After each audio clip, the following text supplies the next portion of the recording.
ఈరోజు బ్రహ్మముడి ఎపిసోడ్లో అప్పు కళ్యాణ్ బర్త్డే కోసమని పిజ్జా డెలివరీ చేసి ఆ వచ్చిన డబ్బులతో కళ్యాణ్కి కేకు కొని తీసుకొచ్చిస్తుంది. ఇక గిఫ్ట్గా వైట్ పేపర్సు పెన్ను ఇవ్వడంతో వీటితో నేనేం చేసుకోవాలి అని అంటూ ఉన్న కళ్యాణ్తో కవితలు రాసుకో, పనుకుని రాసుకో, కూర్చుని రాసుకో, కాఫీ తాగుతా రాసుకో అని తను అనడంతో పేపర్ తీసుకొని నేను కవితలు రాసుకుంటూ ఉంటే ఇల్లెలా గడుస్తుంది అని కళ్యాణ్ అనడంతో నేను చూసుకుంటానులే అన్నీ అని తను అనడంతో ఏం అవసరం లేదప్పు అన్నీ నేనే చూసుకుంటానని తను అనడంతో సరే కవితలు మాత్రం ఖాళీగా ఉండేటప్పుడు రాసుకొని చెప్తుంది. ఇక తను తీసుకొచ్చిన కేక్ని కట్ చేసి కళ్యాణి తినిపిస్తుంది. ఇక అంతలో కావ్య తనకి హ్యాపీ బర్త్డే అని మెసేజ్ పెట్టడంతో అది చూసుకొని కళ్యాణ్ బాధపడుతూ ఉంటాడు. మా ఇంట్లో వాళ్ళందరూ నా బర్త్డేని మర్చిపోయారు, మా వదిన మాత్రం గుర్తుపెట్టుకొని మెసేజ్ పెట్టింది అని బాధపడుతూ ఉంటే ఇక అప్పు అయితే మా అక్క హ్యాపీ బర్త్డే అని మెసేజ్ పెడితే సంతోషపడక బాధపడతావెందుకు అని తను అడుగుతూ ఉంటే ఇక కళ్యాణ్ అయితే ఈరోజు నా పుట్టినరోజని గుడిలో అభిషేకము అన్నదానం చేయిస్తారు, నేను ఆ ఇంట్లో చిన్నవాడినని ఈ రోజుని ఒక పండగలాగా చేస్తారు అని తను అనడంతో సరే అయితే ఏమైంది, మనం కూడా అన్నదానం చేద్దాము అని తనతో అంటూ ఉంటుంది. ఇక ఉదయాన్నే కావ్య ఇంట్లో అందరికీ కాఫీ ఇస్తూ ఉంటుంది. ఇక అక్కడికి వచ్చిన దాని లక్ష్మి ఈరోజు కళ్యాణ్ బర్త్డే ఒక్కరికి కూడా గుర్తులేదు, అందరూ మర్చిపోయారు అని తను అంటూ ఉంటే ఇక ఇంట్లో వాళ్ళందరూ నవ్వుతూ ఉంటారు.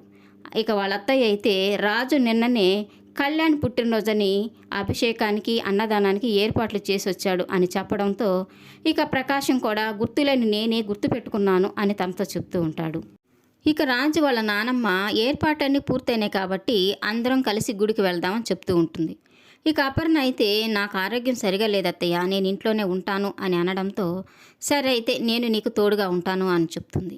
ఇక రాజు అయితే వదిలే నానమ్మ నేనుంటాను అని తను అనడంతో వద్దు రాజు, ఏర్పాట్లని నువ్వే చేసావు కాబట్టి ఖచ్చితంగా నువ్వు అక్కడ ఉండాలి అని తను అనడంతో ఇక కావ్య అయితే నేను అత్తయ్యకి తోడుగా ఉంటానని చెప్తుంది. ఇక అందరూ దానికి సమ్మతించి కావ్య అయితే వాళ్ళ అత్తయ్యని చాలా జాగ్రత్తగా చూసుకుంటుంది కాబట్టి మనం ఎలాంటి టెన్షన్ పడాల్సిన అవసరం లేదు అని అనుకుంటారు.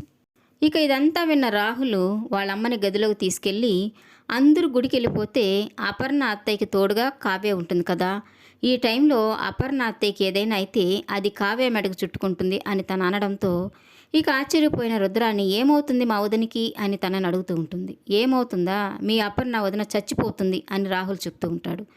చనిపోవడం ఏమిట్రా అని తను అడగడంతో అవును అపర్ణ వదిన చచ్చిపోతుంది, ఏమీ మీ వదిన చనిపోతుందంటే భయపడుతున్నావా అని తను అడగడంతో ఇక ఒక్క నిమిషం ఆలోచించిన రుద్రాని నాకేం భయం లేదు, చచ్చిపోని, నిన్ను జైల్లో ఉంటే విడిపించమంటే అస్సలు పట్టించుకోని మనిషి చనిపోతే ఏంటి ఏమైపోతే నాకేంటి అని తను అంటూ ఉంటుంది.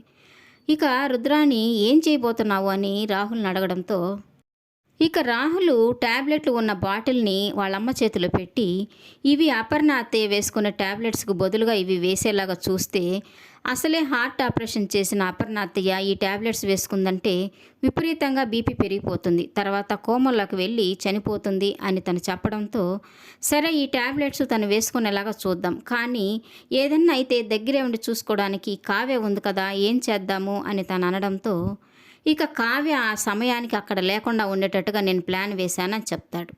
ఇక రుద్రాన్ని ఎవరు లేకుండా అపర్ణ గదిలోకి వెళ్ళి తను వేసుకునే ట్యాబ్లెట్స్ ఉండే బాటిల్లో ట్యాబ్లెట్స్ని మార్చి తను తీసుకువెళ్ళిన ట్యాబ్లెట్స్ని అందులో వేసేసి ఇక ఎవ్వరికి తెలియకుండా బయటకు వచ్చేసి అపర్ణతో మేమందరం గుడికి వెళ్తున్నాం వదిన, నేనే దగ్గరుండి నిన్ను చూసుకుందాం అనుకున్నాను, కానీ నేను చూసుకోవడం నీకు ఇష్టం లేదు కదా అని తను అనడంతో ఇక అపర్ణ పర్వాలేదు రుద్రాణి, నా కోడలు ఉంది కదా నన్ను చాలా జాగ్రత్తగా చూసుకుంటుంది అని తనతో చెప్తూ ఉంటుంది.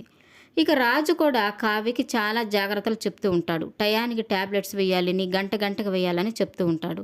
ఇక కావ్య కూడా మీరేం భయపడకండి, మీ అమ్మని మా అమ్మలాగా చూసుకుంటాను కదా, జాగ్రత్తగా చూసుకుంటాను అని తను చెప్పడంతో ఇక ధైర్యంగా ఇంట్లో వాళ్ళందరూ గుడికి వెళ్తారు. ఇక కళ్యాణ్ తన పుట్టినరోజు సందర్భంగా అప్పుతో కలిసి గుడికి వెళ్ళి దేవుణ్ణి దర్శించుకున్న తర్వాత ఇక పక్కకొచ్చి అప్పుతో చెప్తూ ఉంటాడు, ఈరోజు నా పుట్టినరోజు, మా ఇంట్లో వాళ్ళందరూ మర్చిపోయినట్టున్నారు అని తను అంటూ ఉంటే ఇక ఇంతలో వాళ్ళ ఇంట్లో వాళ్ళందరూ గుడికి వస్తూ ఉండడం చూసిన అప్పు చూడు మీ బలగం అంతా ఎలా వస్తుందో, ఇంతమందిని వదులుకొని నా ఒక్కదాని కోసము నువ్వు వచ్చేసావా అని తను బాధపడుతూ ఉంటుంది. ఇక గుళ్ళో ఉన్న రాహుల్ పక్కకొచ్చి ఆఫీసులో ఒక అతనికి ఫోన్ చేసి నేను ఫ్రాడ్ చేస్తున్నట్టుగా అనుమానం వచ్చేలాగా కావ్యతో మాట్లాడి తనని ఆఫీస్కి వచ్చేలాగా నువ్వు చేస్తే నీకు డబ్బులు ఇస్తానని తనకు చెప్తాడు. అతను కూడా డబ్బులకు ఆశపడి రాహుల్ చెప్పిన పని చేస్తానని ఒప్పుకుంటాడు. ఇక గుడిలోకి వెళ్ళిన రాజు ఫ్యామిలీ కళ్యాణ్ పేరు మీద అభిషేకం జరిపించి అన్నదాన కార్యక్రమం జరిపిస్తుంటారు. ఇక ఇంట్లో ఉన్న అపర్ణ కావ్యతో కలిసి వంట చేస్తూ ఉంటుంది. ఇక రుద్రాని మార్చిన ట్యాబ్లెట్స్ని గంటకి వేసుకుంటూ ఉంటుంది. ఇక ఇంతలో కావ్య ఆఫీస్ నుంచి రాహుల్ ఫ్రాడ్ చేస్తున్నాడని ఫోన్ రావడంతో తను ఆఫీస్కి వెళ్ళిపోతుంది. ఇక అపర్ణ వేసుకున్న ట్యాబ్లెట్ల ప్రభావానికి తనకి విపరీతమైన బీపీ రావడంతో ఇక తనకి కళ్ళు తిరిగిపోతూ మైకంగా అనిపిస్తూ ఉండడంతో పడిపోతూ ఉంటుంది. ఇక ఫోన్ తీసుకుని కావ్యకి ఫోన్ చేస్తుంది. ఇక ఆ ఫోన్ ఇంట్లోనే ఉండడంతో ఇక తను అలాగే స్పృహ తప్పి సోఫాలో పడిపోతుంది. ఇక ఇంతలో ఇంటికి వచ్చిన అపర్ణ వాళ్ళ అత్తయ్య రాజు తనని చూసి భయపడిపోయి తనని లేపుతూ ఉంటారు. ప్రాణాపాయ స్థితిలో ఉన్న అపర్ణ ఆరోగ్య పరిస్థితి ఏమవుతుంది? ఇంత నిర్లక్ష్యంగా వ్యవహరించి అపర్ణని ఒంటరిగా వదిలేసిన కావ్యని రాజు క్షమిస్తాడా అనేది జరగబోయే ఎపిసోడ్లో తెలుసుకుందాం. ఈ వీడియో నచ్చినట్లయితే లైక్ చేయండి, సబ్స్క్రైబ్ చేయండి. ఈ సీరియల్పై మీ అభిప్రాయాన్ని కామెంట్ సెక్షన్లో మెన్షన్ చేయండి. Thank you for watching.